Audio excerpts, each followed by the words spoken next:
भगवान की अनेकों अनेकों कथाएं हैं। जिसने सूर्य भगवान को प्रणाम किया है, ऐसा नहीं है उसे जीवन में कुछ मिला ना हो।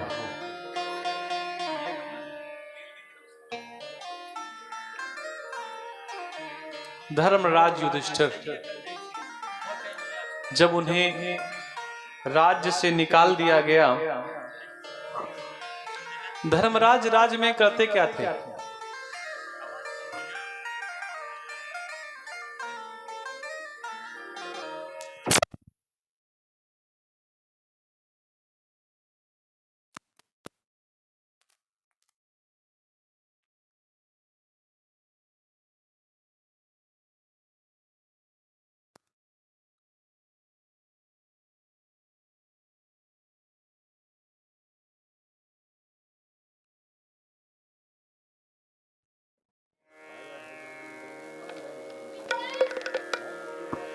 धर्मराज से सुयोधन एक ही बात से चिढ़ता था। वो बात ये थी कि धर्मराज सत्संग किया करते थे। कई ऐसे लोग हैं जो सत्संग से, पूजा पाठ से बहुत चिढ़ते हैं। ऐसा नहीं है, हैं। और उन्हें सब ये व्यर्थ की चीजें लगती हैं। कई लोग तो ऐसे मिल जाएंगे जो ये कहते हैं कि 3-3 घंटे समय बर्बाद करते हैं। इन 3 घंटों में कोई दूसरा काम हो तो देश की तरक्की हो जाए। जब ऐसा कई लोग कहते हैं तो उनके प्रति एक ही जवाब होता है, रात में सोते क्यों हैं 6 घंटे समय बर्बाद करते हैं? उस 6 घंटे ना सोएं, देश की और तरक्की ज्यादा हो जाएगी। तो फिर वो जवाब देते हैं कि वो जब 6 घंटे सोते हैं तो फिर 18 घंटे काम करने की ताकत मिलती है। और वही यहां पर भी है। जब 3 घंटे, 2 घंटे, 1 घंटे या अपने समय के अनुसार जब आप सत्संग करते हैं तो पुरानी जितनी थकावट होती है वो उसी क्षण समाप्त हो जाती है और जीवन में एक नई ऊर्जा का प्रवाह होता है। आप लोग कल्पना करिए, हम जब यहाँ हम और हमारे आचार्य जी 7:15, 7:30 बजे तक जब आते हैं तो उसके कई घंटे पहले तो जागते ही होंगे अपने सारे कर्म करने के लिए, और 10 बजे तक बिल्कुल लगे रहते हैं जैसे कोई मशीन चलती रहती है। और फिर उसी उत्साह के साथ हम लोग बैठ जाते हैं करके, तो बहुत ताकत मिलती है। जिन्होंने शिवलिंग का निर्माण किया या जिन्होंने किया होगा, ये मानिए जिन्होंने एक दिन भी शिवलिंग का निर्माण किया है, उनके जीवन में और मन में तत्काल कुछ न कुछ परिवर्तन आया होगा। और नहीं परिवर्तन आया होगा तो उनको एक विशेष प्रकार के सुख की अनुभूति हुई होगी जिन्होंने शिवलिंग का निर्माण किया। और जो लोग इस चर्चा में रहे कि लोग क्या कहेंगे, लोग कुछ नहीं कहते। 4 लोग कभी कुछ नहीं कहते। 4 लोग क्या करते हैं, कंधे पे उठाते हैं और लकड़ी जहां इकट्ठा होती उसी पे रखाते हैं। बस 4 लोगों का यही काम है। वो जो 5वां घर का होता है वो सुलगा आता है, जला देता है। 4 लोग, कई लोग इसी चक्कर में रहते हैं ना, 4 लोग क्या कहेंगे। 4 लोग बेचारे कभी कुछ नहीं कहते, और जब उनसे कहा जाता है कुछ कहो तो एक ही बात कहते हैं, राम नाम सत्य है। इसके अलावा कुछ नहीं कहते। हम ये काम नहीं करेंगे, ये छोटा है, हम ये नहीं करेंगे, ये ऐसा है, वो वैसा है। जिन्होंने किसी काम को छोटा समझा वो वहीं सिमट करके रह गए। आप कथाएं सुनना मास्टर साहब, थोड़ा सा अजीब लगेगा सुनने में। एक गांव में एक गरीब ब्राह्मण रहता था। सारी गरीबी का ठेका ब्राह्मणों ने ले रखा है क्या? एक गांव में गरीब सेठ क्यों नहीं रहता था? बोलो भाई, वो गरीब ही क्यों था? क्योंकि उसके मन में भाव था कि हम ब्राह्मण हैं, हम पंडित हैं, हम ये काम नहीं करेंगे। हमारे पिताजी के हाथी चलते थे, गधे चलते थे, घोड़े चलते थे, हम ये काम नहीं करेंगे। भैया जवानी में सभी के हाथ पैर बहुत तेज चलते हैं, और जो केवल इस बात में रह गए कि हम ब्राह्मण हैं, हम पंडित हैं, हम छोटा काम नहीं करेंगे, हम तो सर्वथा पूजित रहे हैं, हम श्रेष्ठ पद में बैठे रहे हैं, तो श्रेष्ठता का काम करिए, उतना श्रेष्ठ वाला काम करिए। और ऐसा है भी, कोई भी मेहनत करता है बहुत आगे पहुंच जाता है, लेकिन जाति का अहंकार लेकर के कोई बैठा रहा कि हम पंडित जी हैं, हम ये जी हैं, हम वो जी हैं, हम ये नहीं कार्य करेंगे, ये काम छोटा है, ये काम ऐसा है, तो फिर स्थितियां बड़ी खराब हो जाएंगी। कई लोग, हमसे भी लोग कहते हैं कि पंडित जी महाराज आप सब लोगों से ऐसे सेवा करवाते रहते हैं, पूजा करवाते रहते हैं, आपके यहाँ कोई भी आ जाए आप पूछते नहीं है कौन बावन कौन कोरी। तो हमारे पंडित जी एक दिन हमारे कान में कह रहे थे कि महाराज जब बांध लियो हो झोरी तो का बावन तो का कोरी। जब झोली मांग लिया, बांध लिया है कि सबसे लेकर सभी की व्यवस्थाएं करनी है, तो उसमें किस बात के बावन और किस बात के कौन।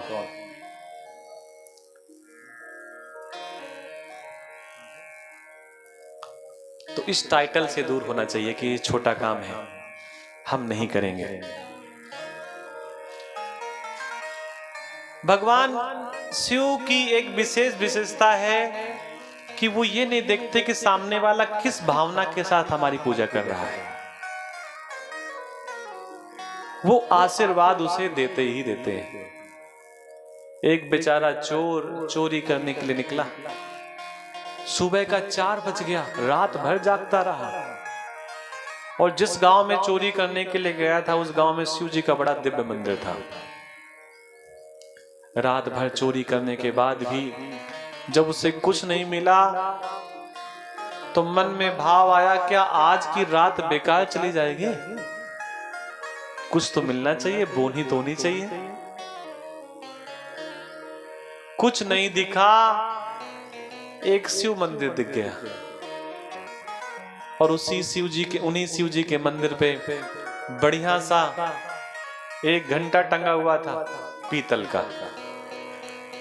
उसको लगा भगवान भोलेनाथ आप तो सब में करुणा करते हैं, हमारे ऊपर कब अपना आशीर्वाद प्रदान करेंगे? कल्पना करिए, चोर भी शिव जी को पूछता है। शिव जी के मंदिर में गया और भगवान से रोने लगा, गिड़गिड़ाने लगा कि महादेव आज तो हमें कुछ भी नहीं मिला। ईश्वर की कृपा हुई, उसे घंटा दिखाई दिया शिव मंदिर में। ऊंचाई में बेचारा थोड़ा छोटा था, घंटा सोचा चलो इसी को आज उतार लेते हैं और कुछ तो मेहनत सफल होगी। आप देखना कई मंदिर ऐसे हैं बेचारे, वहां घंटा टांगने वाले टांग देते हैं और उतारने वाले फिर बेचाते हैं उतार करके। ये एक भोले भाले भक्त की कथा है, होशियार व्यक्ति की कथा नहीं। घंटा उतारने का मन में विचार आया, बोले कैसे उतारें, क्या करें? तो शिव जी का अर्घा दिखाई दिया।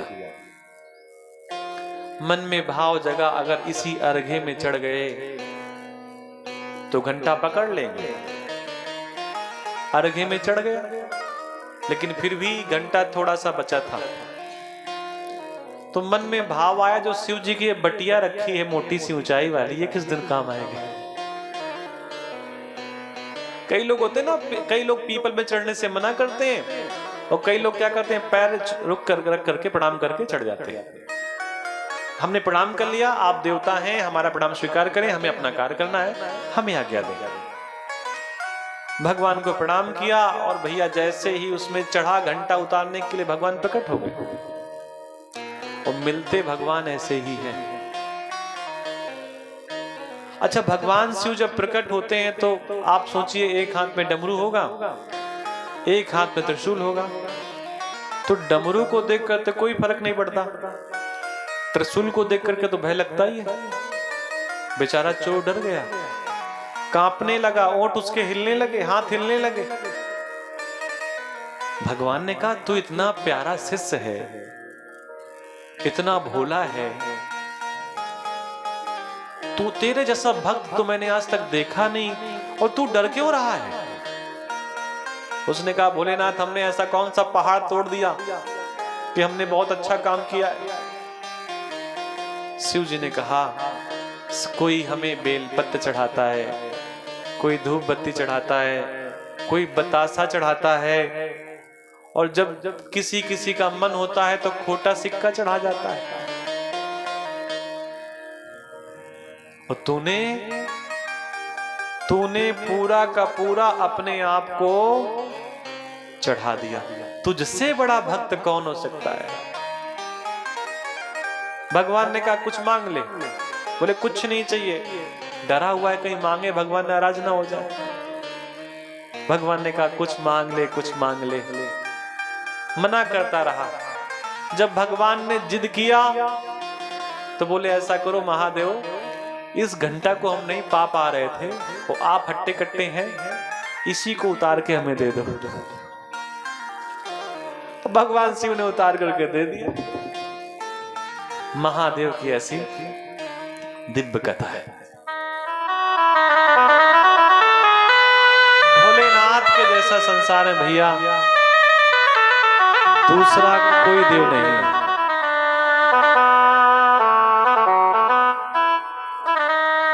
शिव के समान, शिव समान दाता नहीं, शिव के समान कोई दाता इस संसार में नहीं है। इतना मान करके आप चलिए। राम जी अपने बनाए हुए सेतु में आगे बढ़ने के लिए तैयार है, लेकिन राम जी को ऐसा लगता है कि जिससे हम लड़ने जा रहे हैं वो शिव का भक्त है, जिससे हम युद्ध करने जा रहे हैं वो महादेव का भक्त है, भोलेनाथ का भक्त है। भोलेनाथ अपने भक्त की रक्षा आखिरी क्षण तक करते हैं।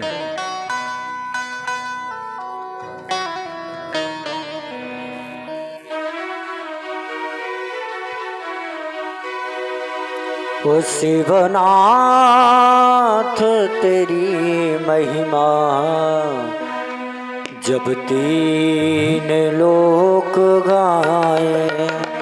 भोलेनाथ तेरी महिमा जब तीन